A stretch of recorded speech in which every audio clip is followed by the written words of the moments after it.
Hello and welcome to Pioneering Spirit, a product of Lufthansa. Every week we bring you inspiring success stories of leaders from India Inc. Many of those pioneers who have nurtured their passions and driven their businesses to a global scale, putting India on the world map. Here on the show, Pioneers of Today select the pioneers of tomorrow. Joining me today in the Lufthansa First Class Lounge is a man who transformed the traditional commodity business into India's leading, fast-moving consumer giant. A commerce graduate from Mumbai University, he turned around the fate of his family-run business by sheer vision and innovation, taking the turnover from just 50 lakh rupees in the 70s to a multi-billion-dollar business today. Please welcome Chairman and Managing Director of Marico, Harsh Mariwala. Welcome to the show. Watch the stars grow brighter. Thank you so much for joining us. Thank you, Sally. As the sunshine slipped away, as we move into the circle of night. For many years, your company was actually synonymous with parachute coconut oil. Yeah.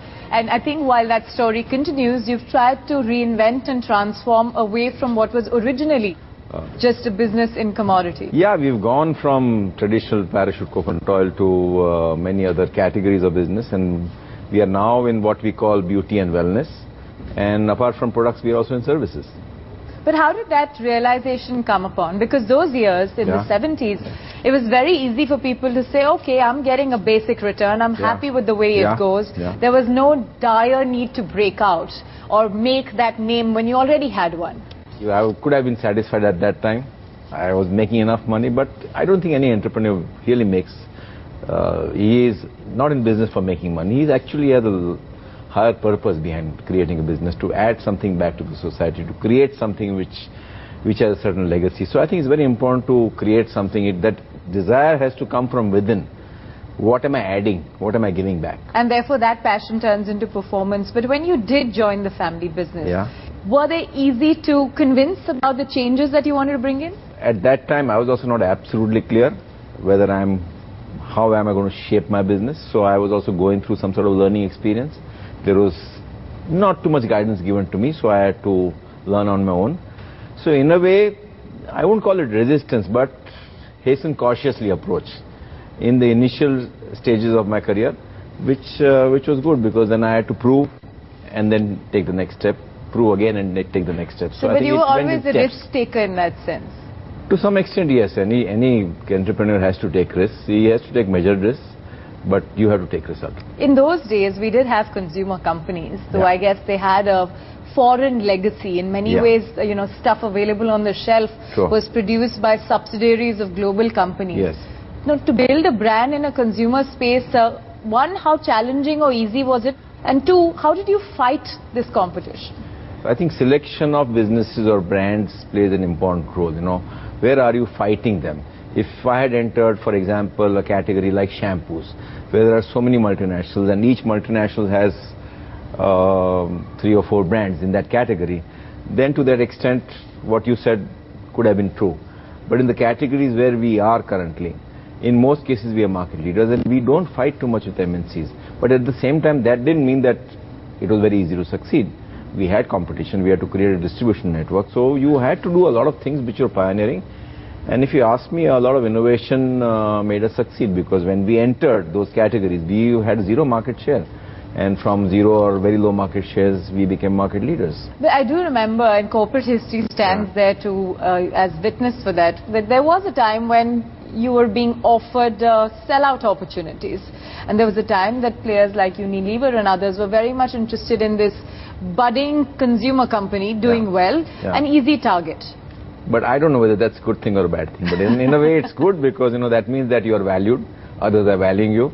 And even if I had to target some acquisition opportunities today, I would look at what that company has built up, because there is something that company has built up which is of value to me. So the other way of looking at it is, yes, that I built something which is being valued by outsiders. You don't think sometimes owners, and like yourself and many others in various businesses, get too attached Not to really. see the sellout opportunity? Not really. I mean, if you're not after money, and if you, as you expand, if you go on making changes in your leadership style and the type of people you recruit, delegating, empowering people, and ensure that over a period of time your presence is just to add value and not to control things. Right. And that's what I've done over a period of time. So even today also my role is quite different than what it was, say, maybe 15 or 20 years back. And I think that's where I can add value, and I would be looking after people issues, culture and things like that. True. So when you're not busy with the company issues, what are you busy doing? How do you keep yourself up to speed and probably relax once a while?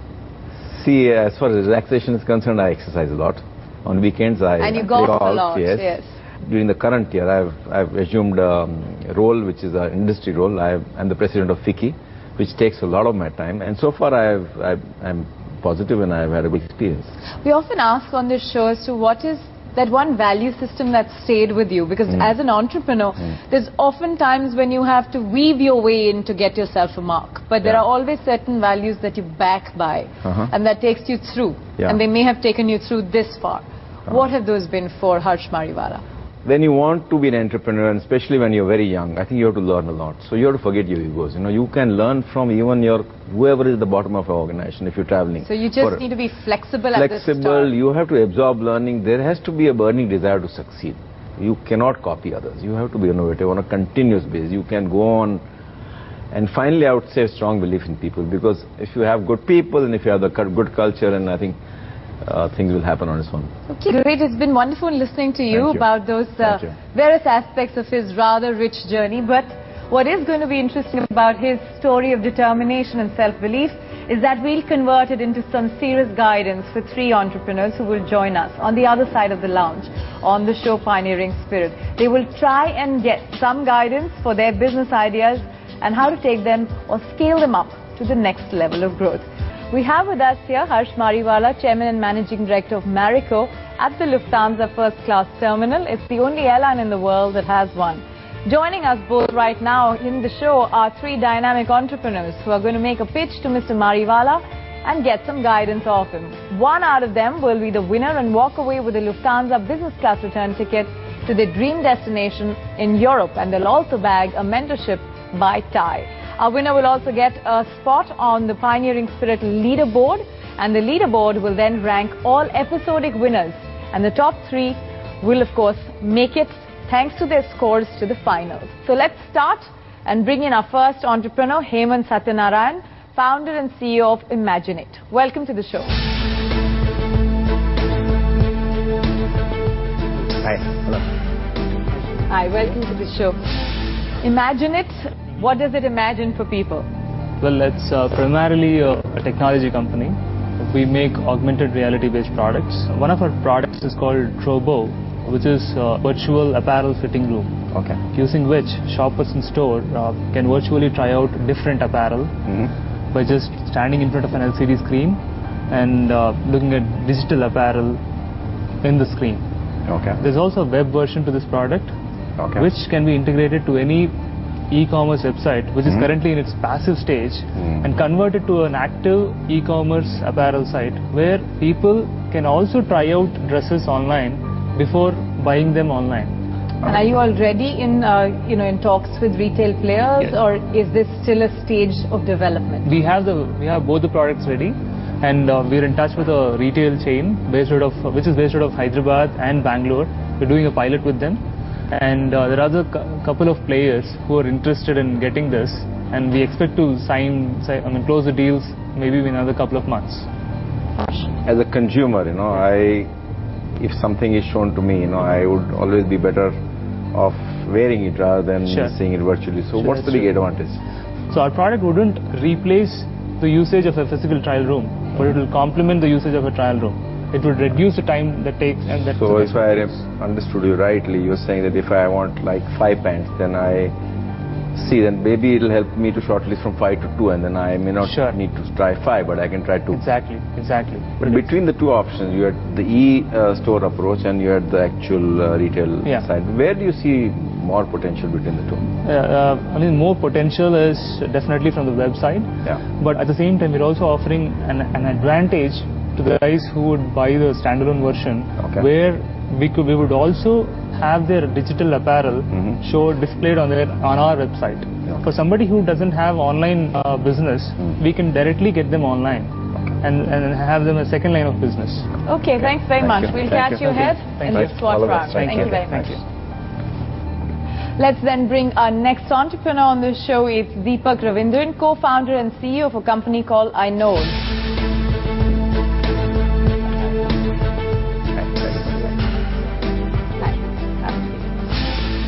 So what does iKnows do? iKnows is into mobile application development. We started in 2008 with 3 of other co-founders. We built a program called SMS Gyan. It's an application which let you get any information on demand through an SMS medium. Okay. So we pitched directly with the telecom operators like Bharti Airtel, launched inside their operator base for 3 months back, and we crossed 1 million users inside this, and a top line revenue of 1 crore. What kind of information do you provide? Informations can be on the encyclopedia, dictionary, movie tickets, book pricing, and whatever he want to know about a particular time. So what is the maximum demand for, if you analyze your business, where is it, what kind of information desired by the consumer? So mainly the informations would be, I would say it as A, B, C, D. A for astrology, B for Bollywood, C for cricket, and D for devotional. So these are the 4 ones. That's good. And going forward, I mean, are you the only player in this field? Right now, if we think about the competition, we are direct competition with Google. Like Google is having a Google search SMS. So going to extend this beyond Airtel to others? Because, so right now we are just inside Airtel, but we already closed with all the operator discussions with Tata Mobile. We also operated with Aircel Mobile. So it would be live, and the vision is to by 2012, SMS Gyan will be the one stop for any information other any operator. Good. Thank you very much. Shall we catch you then on the SWOT analysis? Bye. Thanks very much. Our third entrepreneur on the show is Alok Bajpai, who's the founder and CEO of ixigo. Welcome, Alok. Hi. So you're into travel-related search on the internet, ixigo. Yes. So ixigo.com is a travel search engine. We essentially aggregate information from multiple travel portals, airline sites, hotel sites, and we aggregate this on one platform so that a consumer can just do one search and get all the information at one place. And our USP when we do this is essentially to ensure that we have more choice available for consumers, because going to just one transactional site, you do not get the complete picture.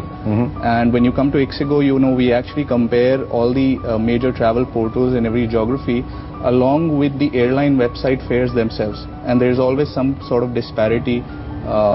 Variation between the different data available, and you're saying that if I go to your site, I will get the best deal if I want to? Yes, all the time. And this covers airlines and hotels, and what else? Airlines, hotels, buses and trains in India. All transportation, And airlines and hotels globally as well. Are you the only people who are aggregating, or I'm sure there are many others who also aggregate the same thing? Sure, there are a couple of other aggregators. We were one of the first to launch, and right now we are the biggest travel meta search engine in India. Is your focus mainly India, or it goes beyond India? So we started with an India focus in 2007 when we launched. Okay. And recently we've expanded into European geographies. We've launched 4 European sites in Italy, Spain, Germany and UK. And going forward we are looking at expanding in other Asian geographies as well. So who's your customer? We think that anyone who wants to plan a trip is our potential consumer. Right. But then how would you compete with, or give us the differentiation rather, with players like Make My Trip, who of course have had successful listings and stories to follow, and then you've got Clear Trip. So there are a bunch of them, and to explain the differentiation factors. Absolutely. So what we have done is tied up with most of them so that their content is available on our platform when you search. So essentially what we've built is like a Google for travel. And so there will be a section of Make My Trip within your website, is that right? Absolutely. So we brand them. You can find fares from, let's say, a Yatra compared to what a SpiceJet is offering on its own site. Choose wherever you want. Your job is just aggregating different websites. So why would you succeed? What are the reasons for your success? The reason for our success will be because we always think with a consumer hat on. Whenever we make a decision related to our product, we always see whether it's going to benefit the consumer. How does it? But competition will also do that. So what steps will you take to be, say, 2 steps ahead of competition? Technology, invest in great team, and ensuring that we have good talent on board, especially in technology and product and usability. Thanks very much, Alok. Good to have you on the show. We're going to give Harsh some time to decide on who could potentially be the winner, and to make up his mind, we're also giving him a little bit of a support from an expert, Saurabh Srivastava, Chairman Emeritus of TIE, who's been listening to this entire discussion from our control room, will join him. In this part of the show, we're going to do a SWOT analysis with the three entrepreneurs, and with the pioneer today, who's Harsh Mariwala of Marico, we also have Chairman Emeritus of TIE, Saurabh Srivastava, who's now going to begin the SWOT, and we'll start with our first entrepreneur, Saurabh, who is Hemant Satyanarayan of Imaginate. So Hemant, what is the single biggest strength that you think you have? Well, so far we're the first movers in the market, and we have a product ready already, and our expectation is to capture a sizable market in the next 1 year. So what, in your mind, what is the risk for your business not taking off? What is the weak spot? We probably need to raise seed funding for the marketing and sales plan, but otherwise I think we can succeed. Okay, so last question, do you have some projection of where you will be 2 or 3 years? How big will you be? By the end of 2013 financial year, we are expecting a turnover of around 22 crores. Okay, so we've got that SWOT going. Let's get to the next company, which is iKnows. Deepak Ravindran is up for the SWOT. So the same question to you, your biggest strength. Right. The biggest strength is that one is the number of users that we already have. We already crossed 5 million user database. And the other thing is that based on the responses that we are getting from the customers, like each day it is getting improved, which makes for a newcomer to enter to the business is pretty difficult, because there are a lot of problems with the Indian market, like language barriers. There is technology barriers as well. How big could you be in your own projections? By the end of 2015, the plan is to be $1 billion business company. How much? 5,000 crores, 4,500. Yeah. So my question to you is that where is your Achilles heel? Right. What's your weak One spot? thing is, it's like into the Indian mobile market, it's new to the market, like it's a pull basis where operator is not pushing the service, where customer need to be aware at each step to know about new services, what we are offering it. The other thing is the language barrier, as I already mentioned. Okay, thanks. Okay, Alok Bajpai Execo is next up for his SWOT test. So you're in a business which intuitively says it's obvious, right? I was looking at saying, is there something more specific that you think is such a unique strength that it would be hard to replicate? So I think one of the strengths we have, which might be difficult to replicate, is our prior experience in the travel business. You know, me and my co-founders work for Amadeus in Europe, which is a large global distribution systems. And this could become the next generation GDS, because airlines could be distributing all their inventory online without going through those huge mainframe systems, thereby bringing costs down drastically. So, what do you think is a weakness in your model? What do you think is the risk of you not succeeding? Some of the risks are, you know, if the number of sites that we search somehow reduces, you know, if there's consolidation in the airline space or consolidation in the online travel portal space, the value of going to an aggregator somehow becomes lesser. Obviously, the other big risk is if a horizontal search engine enters, you know, vertical search. That's a probability that can become a potential risk factor. Okay. We've got the SWOT going. I think that's a lot of information with the three entrepreneurs. What we are going to do is give the two of you the Pioneering Spirit dashboard.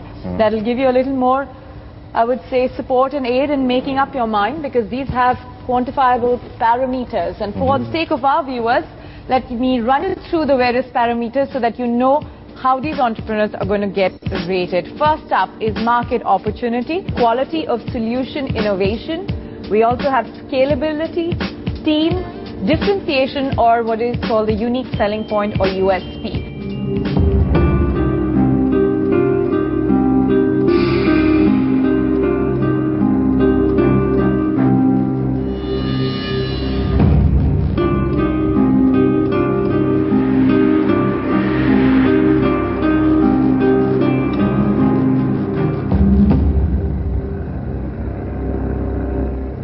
Alright, looks like the pens are down and the scores are put, so we're going to request our pioneer today, that is Mr. Harsh Mariwala, to select and announce the scores and also the pioneer of tomorrow. First of all, Shaili, I think this is a great program.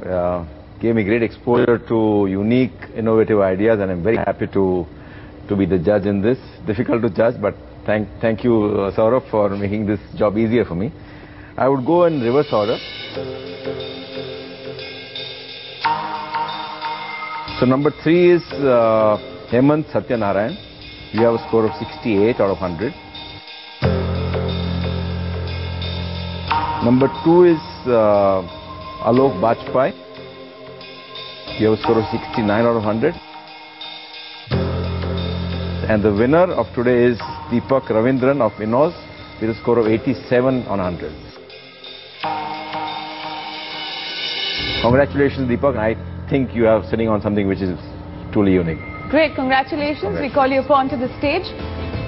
Come, Mr. Mariwala. Watch the stars grow brighter. Congratulations. Thank you so Good shot. much. Good shot.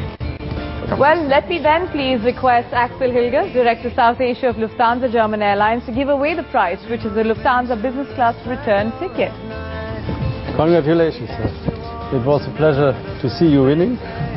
And I have the honor on behalf of Lufthansa to present you the business class ticket to Europe. Thank you so much.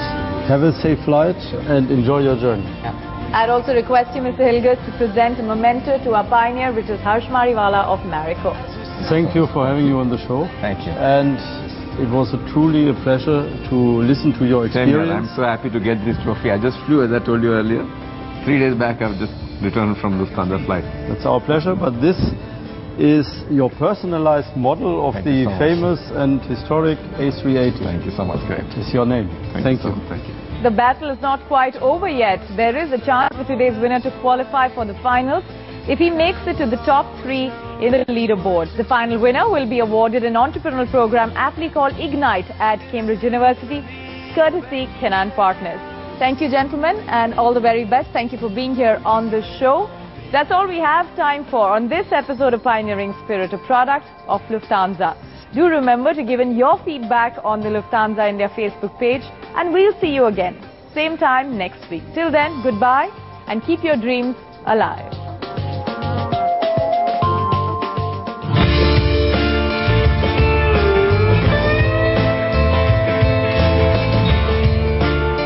This is Pioneering Spirit, a product of Lufthansa.